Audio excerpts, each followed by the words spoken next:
Thanks very much, and thanks for having me here today. It's definitely a pleasure. As I was preparing for this talk and read the intro, I looked and I said, wait a minute, am I an expert in that? Like, do I deserve to kind of do this? I think, no, I'm not a scientist in this space. I'm not going to kind of present a lot of facts and figures today, but I will just try to share with you the experience that I've had in using sport for social development, using sport for education, and particularly in my case for improving health outcomes in young people. So I'm going to talk a little bit about my own personal experience. I'm going to talk a little bit about grassroots soccer, which I know quite a bit about.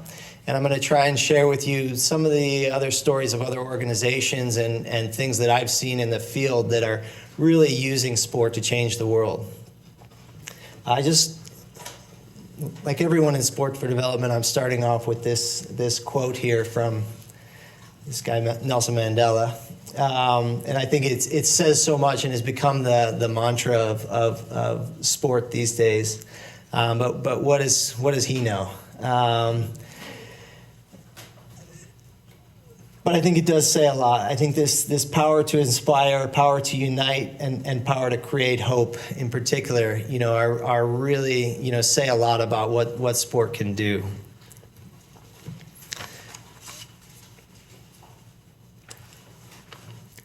Just to give you a little background on who I am and my experience. When I finished university, I didn't want to hang up the soccer shoes and give it all up. So I decided I wanted to use soccer as a way to see the world and experience new cultures. So right there, we can tick that up as one of the potential powers of sport. And I moved to Zimbabwe in 1998 to play professional soccer there, and joined and played in the professional league. This is my old team, Highlanders. You can see we're in front of a crowd of about 50,000 people, something that you don't easily get to do here in the U.S. And I got a chance to be part of this amazing community with some of the nicest people on earth and actually really experience a different culture. While I was there, it was sort of the heart of the HIV epidemic was hitting in Southern Africa. Estimates are around 30% of adults at that time were HIV positive. I was losing friends, I was losing teammates to AIDS, and it had a really powerful effect on me. But I also felt quite helpless, sort of in terms of what I could do about it. A few years later, after I had left Zimbabwe and was back in the U.S., a former teammate sent me an idea for, hey, why don't we go back to Zimbabwe and train some of our teammates to teach young people about HIV and AIDS. We got a group of us together. One of them's right here now, Ethan, he had just won Survivor, popular TV show, for those who don't know it. And we started a nonprofit organization that was designed to use soccer to fight HIV and AIDS. That was 2002. Since then, we've had over nearly 2 million young people go through our educational programs in over 50 countries. We've expanded outside of just HIV and AIDS to kind of a broader adolescent health focus, but still very much, largely focused on HIV and AIDS. But the idea is that we train young people, we train role models from the community to go into schools, to go to soccer fields, to work with soccer teams, basically wherever young people are, and we teach them about HIV prevention, about sexual health, about life skills, about malaria prevention, any number of different issues that are facing adolescents in society. I love this photo because I think it speaks to what grassroots soccer is all about. That guy kneeling down in front of that group of school children, mostly girls, he's just run an activity. He's having a conversation with the young people about what they just learned. And he's the captain of the national soccer team for Zimbabwe. He is someone who they see on TV, who they read about in the newspaper, and he's humbling himself and sitting below them, And this is, to me, the essence of the work that we do. It's about, taking people who can make a profound impact on young people's lives and creating that conversation. Talking about what we've tried to achieve, what are the outcomes that we've really tried to focus on with our organization has been, largely about improving knowledge. So when we started grassroots soccer, that was a huge issue. Young people just didn't have the basic information about sexual health. They didn't know about HIV transmission largely. A lot of that's changed over the years, but there's still really key gaps in knowledge. The other is reducing stigma. So getting people talking, bringing this out from underneath as an issue. One of the things, my experience as a player, the friends I lost, no one would ever mention that they died of AIDS. It was too much of a hush thing. Here, you've got 30% of the population infected, the adult population infected, and people just won't admit that anyone died of AIDS. So that's been a huge area that we've tried to focus on. Increasing access to health services. So one of the things we do is we run soccer tournaments where we are bringing things like HIV testing to the pitch. We're bringing malaria testing to the pitch. And we're getting young people to access services that otherwise they have a hard time getting to. Promoting healthy gender norms. This is a huge issue. The link between gender and HIV and AIDS is a big issue. Getting girls playing soccer right there challenges gender norms in these communities where girls aren't traditionally allowed to play sports or aren't seen as playing sports. Providing access, especially for girls. And then the last piece, which to me is, again, what I feel like grassroots soccer is really most focused on, and to me is one of the largest powers that sport has, is around building caring adult relationships. We did a big study around building resiliency in young people and whether our program is able to do that. And the number one protective factor for young people was having a caring adult relationship. And what we wanted to see is, are we able to create that with our programs, with our interventions? And we were. So the formula for grassroots soccer is bringing these role models, bringing in an activity-based curriculum, so really getting young people moving and learning through movement, and then bringing in soccer. And we bring in soccer both through, playing, the teams and leagues and setting up these kind of things, but also just through the messaging that we bring it. There's a lot of metaphors about soccer. There's a lot about building your team and a lot of things about, protecting yourself the way you protect the goal, these kind of things. It's just a language that young people understand. And, we chose soccer because it is the most popular sport in the world. It's a powerful tool in the communities where we worked and lived, and we knew that, and we knew that there were role models from the game that we had access to. But it could be any sport. I'll talk a little bit later about some of the great programs that are using other sports out there. But for us, it was soccer. That was what we knew.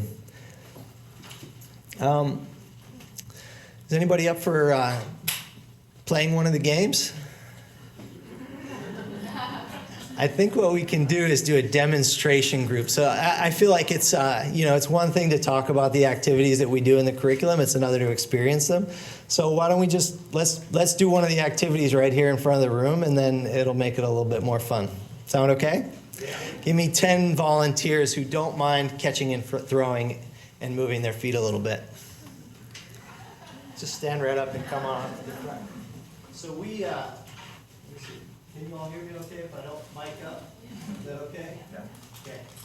So our curriculum is called the skills curriculum. All right, so we're trying to build life skills basically, so we call it the skills curriculum.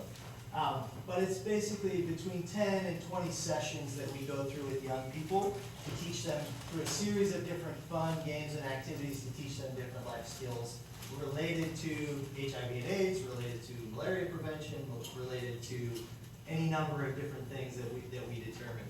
This is one of the activities that's called Juggling My Life.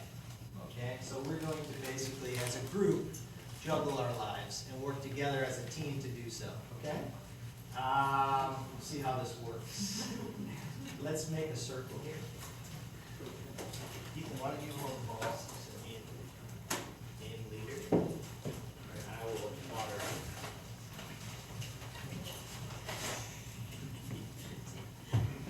So I need everyone to put their hands up in the air just like this.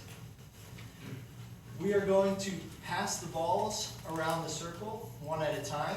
You will always throw to the same person and receive the ball from the same person. Okay, so the first time we put our hands up in the air, just so we know who hasn't received the ball yet. Got it? Everybody clear? So Ethan's going to throw to somebody, that person's going to throw to the next person who has their hands up. Once there's nobody with hands up, it goes back to Ethan. Okay? Go ahead. Once you throw, put your hands down.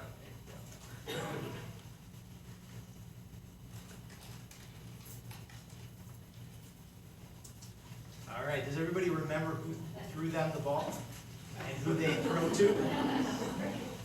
Good, all right, you're ahead of the game already. Let's do it one more time, a quick one.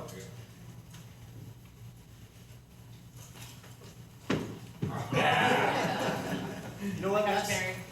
What happened there? You dropped the ball, right? What'd you do when you dropped it? You went and Reach for it. picked it up and played again, right? Right. In life, do we sometimes make mistakes? Yes. What do we do when we make a mistake? Correct it, pick yourself up, and play again, okay? Just want to make that point.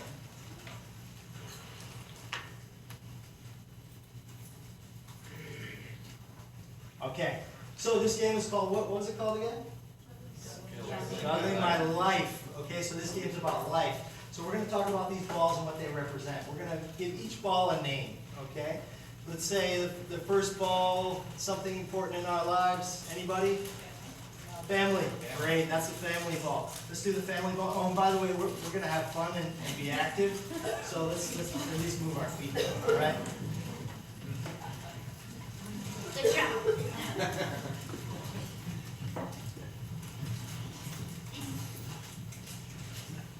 All right, great. What's another piece of our life? What's another important thing in our lives? Friends.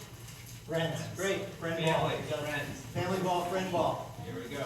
Keep Friends. moving.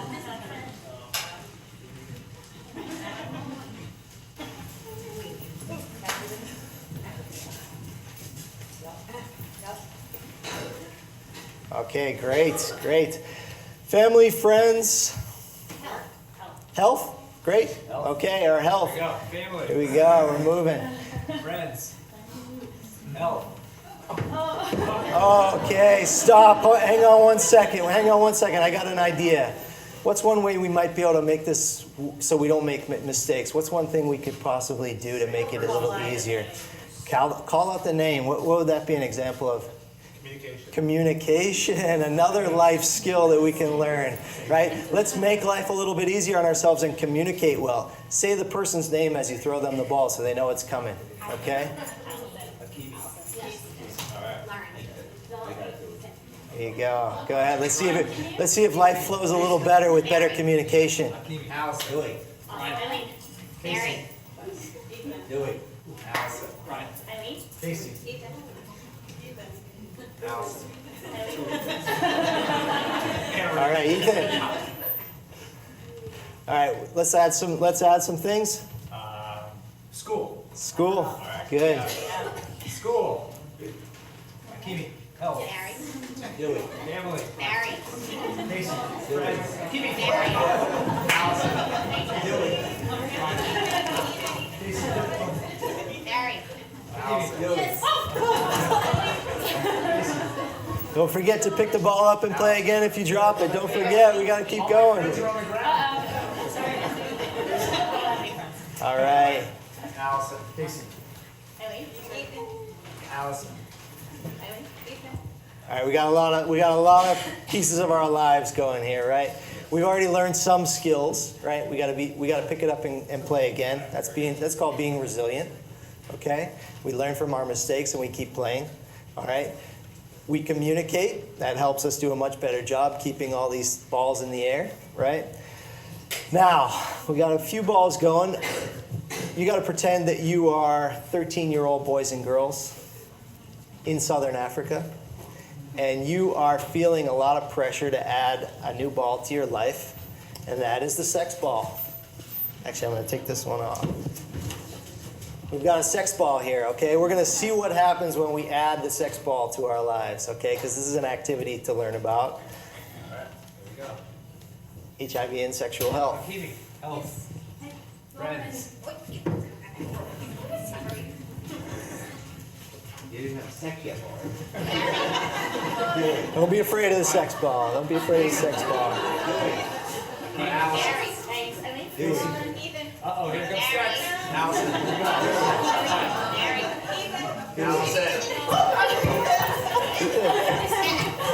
Ethan. Allison. Ethan. Barry. Dewey. Barry. I mean, there's one. Barry. Ethan. Okay, and stop. And stop.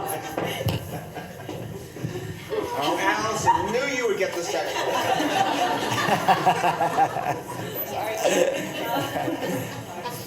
So, all right. One thing I didn't tell you. Every time you made a mistake with a sex ball, I added another ball. I added 3 balls. One was HIV and AIDS.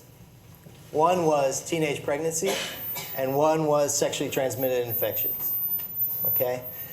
Why would I add that ball? Why would I add those balls to this mix? Because they go with that. They add more complications. It came along with this. So every time you made a mistake with this ball, I added one of those balls. Okay? This ball is the one that you need to think about when you're ready to add this to your life, right? This is not a small decision to add to your life. This is a big one. You know what I'm saying? And these extra balls, they're called consequences, right? When it's time to start taking risks with this ball, then you got to be ready for the consequences, okay? Anyway, good Nice. job. Good game, everybody.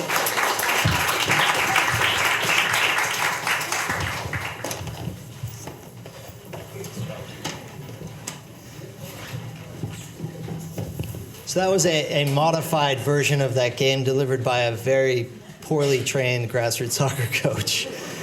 And that would be usually, we'd spend about 30, 45 minutes on that activity and really start to then get into talking about consequences, talking about the life skills that we learn through that kind of activity. But the idea that I wanted to show is that, you can be active and learn and have fun and learn, and young people love it.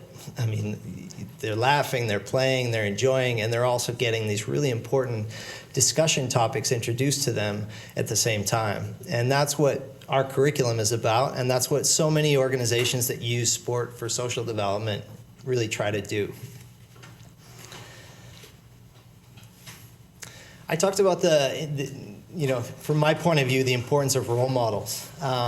So grassroots soccer coaches, we now have thousands of them all over the world that we've trained. We started just training professional players from our previous teams and things. We realized we couldn't take that model and do it everywhere in the world. But what we found was that if there's one thing that there's no shortage of, it's 18 to 25-year-olds that are unemployed and looking for any kind of opportunity in the communities where we work.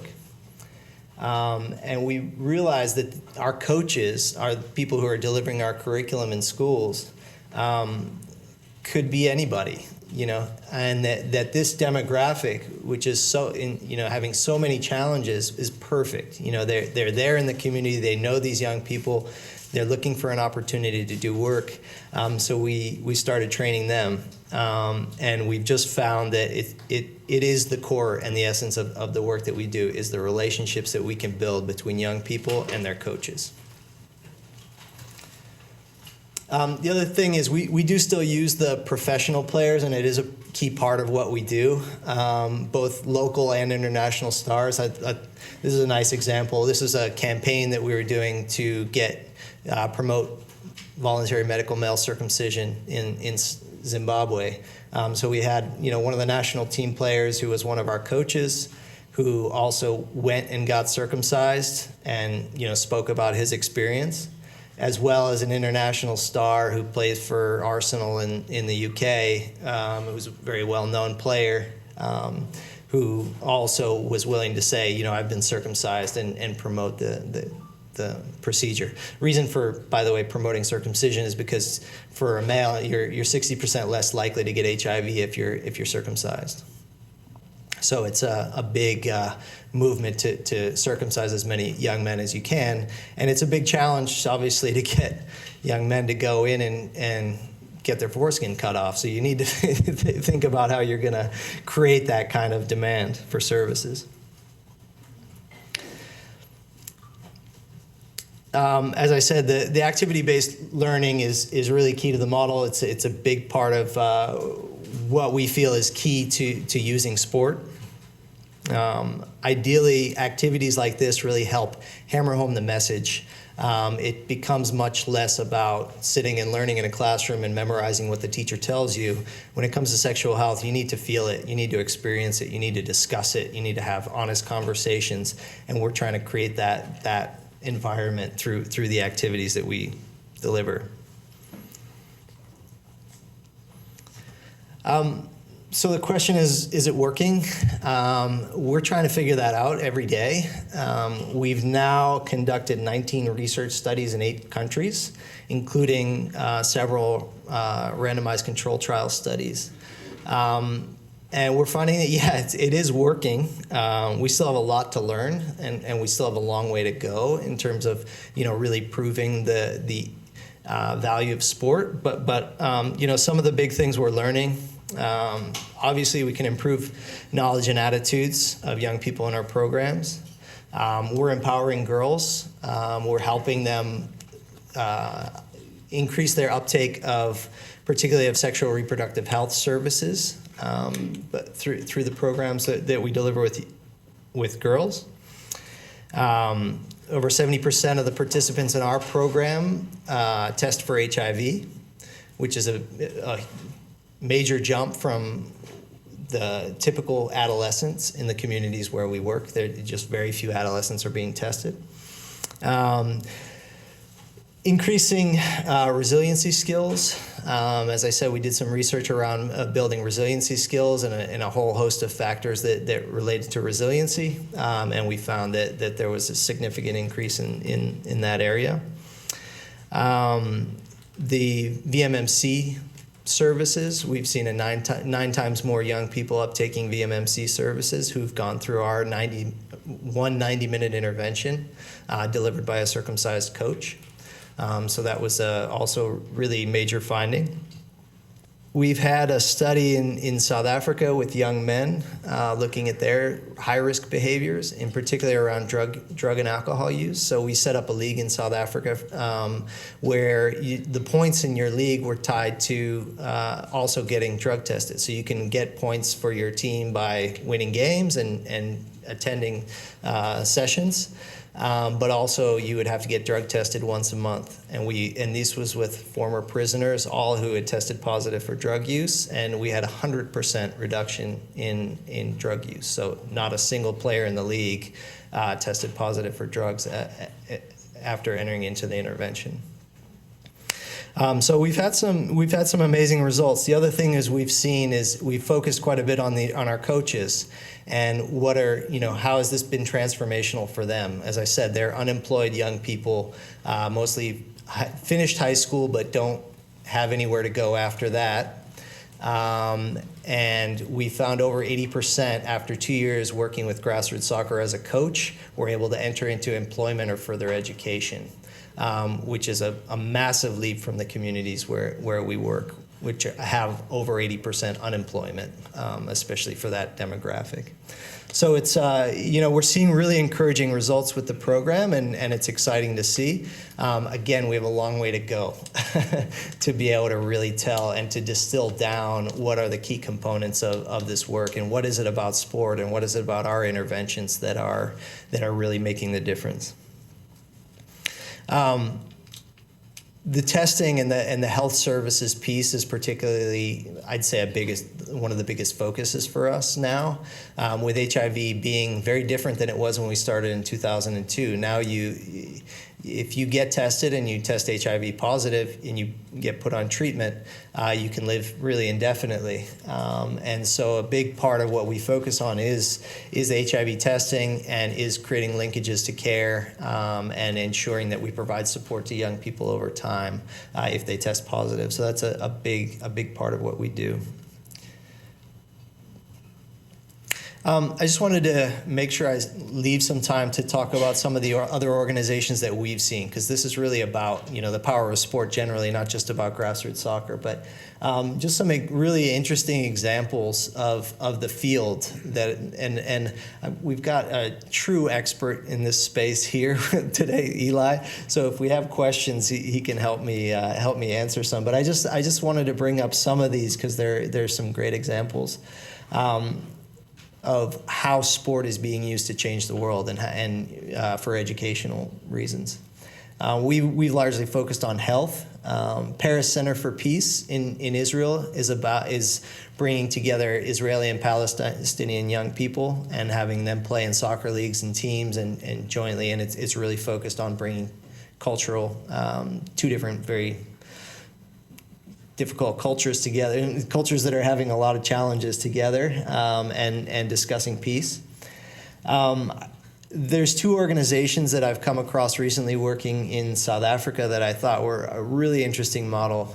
As I said, we've focused on soccer because it's everywhere. Everybody knows it. It's everybody knows the celebrities in this space. But two organizations that are doing the opposite. They're taking sports that are less accessible to young people and people are less familiar with, and bringing them to them and really using that as a way to draw in young people. So Skateistan was started in Afghanistan and has now expanded around the world. It's a skateboarding program. Amazing images of young girls in Afghanistan with their burqas on doing ollies over, off of big ramps and things like that. I mean, it's truly amazing to watch that transformation. Waves for Change is an organization we worked with quite a bit in Cape Town as well that is using surfing, helping young people who grow up in these communities right on the beach but never ever enter the water, helping them. And I think the thing for me that's really exciting about those programs is the way that the learning is. Those sports are so much about learning tricks. Like at each level, you master a new skill, and you get to that next level, and then you get to the next level. And there's so much that can be drawn about how young people learn in life and how they build their confidence over time through that kind of ongoing reinforcement of, hey, I can do this, I can do this, I can do this. So I feel like there's a lot of organizations that have really done a great job of doing that kind of thing. Aganar is a program that's all over Central and South America, focusing on youth employability. So they bring young people in through soccer leagues, and then over a 2-year period, they learn skills to basically gain employment skills, and they've had incredible results of moving young people onto employment. Street League in the UK is a very similar model, but they're working primarily with homeless young men, bringing them in through leagues, and then also providing job skill training to get them back on their feet and back into the workforce. Up to Us is a great organization in the U.S. that is focused largely on taking those coaches in the community, so community-based coaches, and helping them kind of go that next level. Get to that next level, so that you're not just bringing your team together and teaching them how to dribble through cones and shoot a goal, but you're also looking for all those coachable moments, all those little tricks in the activity where you can draw out learning outcomes and where you can relate to lives and where you can be a role model for a young person in their lives. And so I think that's, as I said, to me, that's a really key component of the power of sport. And anything we can do to kind of harness that piece of it, I think can be really powerful. Special Olympics, I'm sure everyone has heard of Special Olympics. Fantastic organization, huge global footprint. And they, I think began very much with an advocacy focus. So really getting young people with intellectual disabilities involved in sport in order to raise awareness for young people with intellectual disabilities and getting people to understand that, what they're capable of and break the stigma. And they've also gone to a new level with their programming, really now focusing a lot more on those young people and the health that they can get by bringing them together through the different events and activities that they run. They're now providing a lot of health and educational opportunities for them as well. But truly an amazing organization and one that we partner with quite a lot. And then just at the end, there are 3 kind of offshoots of grassroots soccer that have been created. I was just in Cape Town a few weeks ago, and I saw this women's soccer team that was created in Khayelitsha. Khayelitsha is South Africa's second largest township. They estimate about 1 million people there. They have never had an organized women's soccer club in Khayelitsha. To me, that's just amazing. There's soccer being played everywhere, but no one's ever taken the time to organize a soccer team. And a few years ago, some grassroots soccer coaches and interns started a team called RV United. And I watched them win the Coca-Cola championship when I was in Cape Town. And it was incredibly moving to see these young women and see like the transformation that they've gone through. And I'll show a little video here at the end of one of the players from that team. But it's just, sometimes just creating a team can do so much. Ragball is,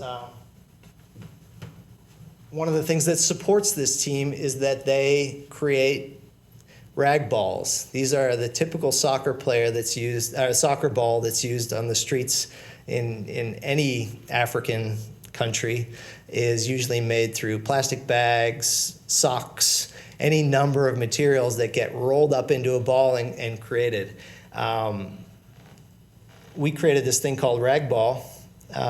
These are plastic bags covered by a fruit bag, and then woven T-shirts that they get from a local factory. As they get all the throwouts from a local factory, and they've created these woven T-shirts, and they make these really pretty, colorful balls, and they sell them all over the world. You can buy them online now here in the U.S. And this is how they support the soccer club. This is where they make the money, and they learn their skills around how to save, how to invest. There's a whole curriculum around ragball just linked to this. And I think it's an amazing story of sort of ingenuity and how you can work together to kind of get to where you're trying to go. And it's using sport to change the world. Grassroots Project is a great organization in the DC area. One of our former interns came back to the U.S. and decided he wanted to start something in the U.S. So he's trained college athletes from the Washington, D.C. area to go into schools and teach young people a similar curriculum to grassroots soccer, and they're doing HIV, sexual health work in the D.C. metro area. And again, using who are the local role models. You've got American University, Georgetown, George Washington, all these great schools with great athletes with time on their hands, and they're now going into schools in DC and delivering these programs. So great example, I think, of sport being used to change the world. I want to make sure I leave time for questions, but I also want to get through these next couple things. So just trying to with this talk in mind, I was trying to distill down some of the key elements of using sport for social change, and what are the pieces that I feel like are most important. And as I said, this role models, caring adult relationship is so important. I think the sense of team is also really important, and the power of that message that you can work together to achieve things, and that you're not all alone. One of the big things in our curriculum is that we focus on is building your support team. So where do you go for help? Helping you recognize who is your support network and where can you go? Because so often young people are unaware of all the things all the support that they have around them. This idea, like I said, of skill building and mastery, helping young people learn new skills and see that they are able to accomplish them is going to help them with their self-esteem, their self-confidence, and their self-efficacy around issues of sexual health, for example. Obviously, physical activity is very important in this world. It's something that is slowly diminishing. Actually fairly rapidly diminishing. Nike did a big study and basically has determined that this generation of young people, of children, is going to be the first generation to live shorter lives than the previous generation. And this is largely due to physical inactivity. This is largely due to our bodies becoming weaker and weaker because of the changing world that we're in. And I think anything that gets young people physically active is valuable for health and for education. Obviously, one of the key things that we're learning through playing sports is this kind of sense of sportsmanship and fair play. Winning and losing, and this is a key message in any development program that uses sports, is that it's really focused on fair play. You see a lot of organizations even kind of changing the rules of sports to try to make it more focused on fair play.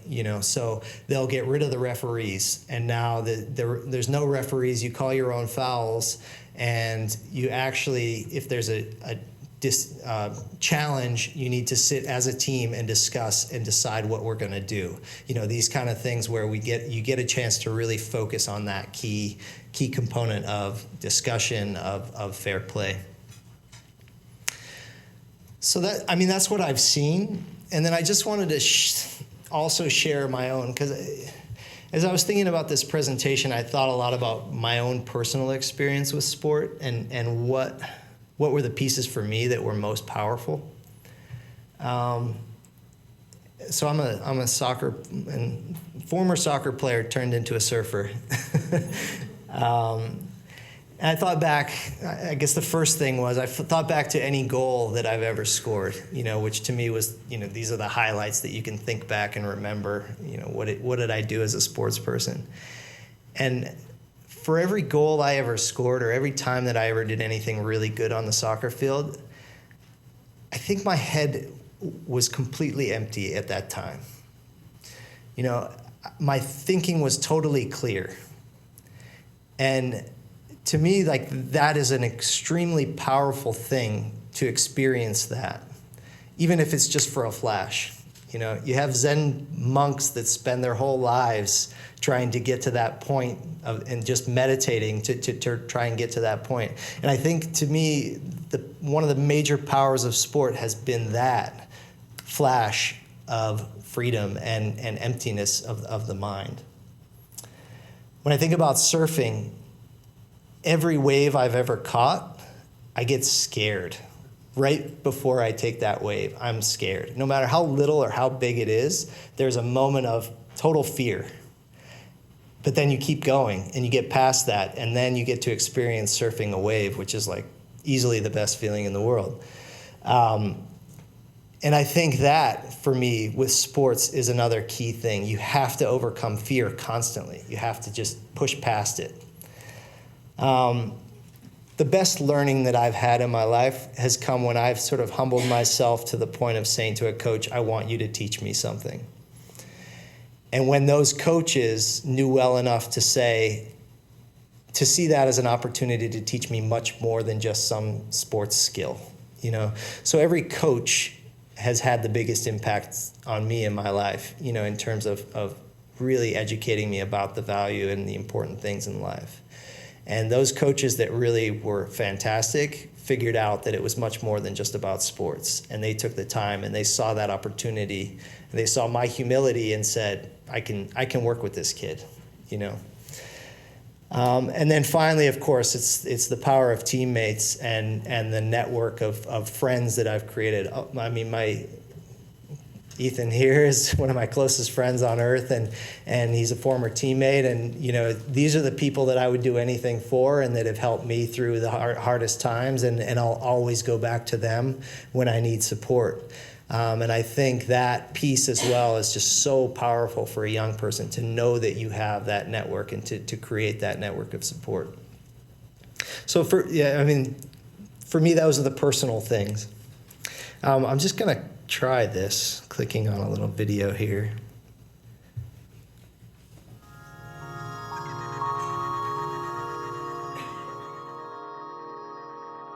I live in Kailicha. It is hard, especially as a young girl.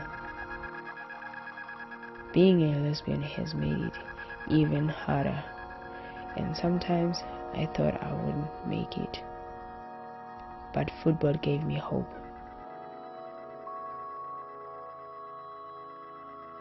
Now I can teach and I can learn.